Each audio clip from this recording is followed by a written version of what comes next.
জামায়াতে ইসলামী ও তার ছাত্র শিবিরের কর্মকাণ্ড নিয়ে। আসসালামু আলাইকুম দর্শকবৃন্দ, আমি তাবাসসুম তাহিয়া স্বাগত জানাচ্ছি বাংলাতে।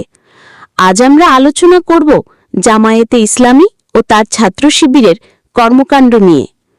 জামায়াতে ইসলামী প্রতিষ্ঠিত হয় 1941 সালে। বাংলাদেশের স্বাধীনতার সঙ্গে সঙ্গে গোলাম আজম দেশ থেকে পালিয়ে যান।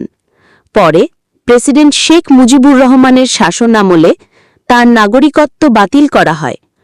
1978 সালে দেশে ফেরার সুযোগ পান।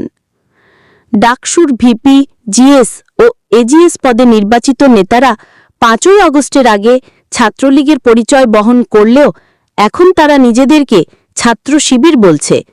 তারা ছাত্রলীগের ভিতরে প্রবেশ করে সুবিধা গ্রহণ করেছে এবং বিভাজন সৃষ্টি করেছে। জামায়াতে আর্থিক লেনদেনের মাধ্যমে কোটি কোটি টাকা আয় করছে, যা ইসলামের মূল উদ্দেশ্যের পরিপন্থী। কোরআন ও হাদিস স্পষ্টভাবে বলে, বিভাজন ও সুদ থেকে দূরে থাকতে হবে। বিএনপির জন্য এটি একটি সতর্ক বার্তা। নির্বিবেচক সমর্থন দেশের রাজনৈতিক ও সামাজিক স্থিতিশীলতার জন্য বিপজ্জনক।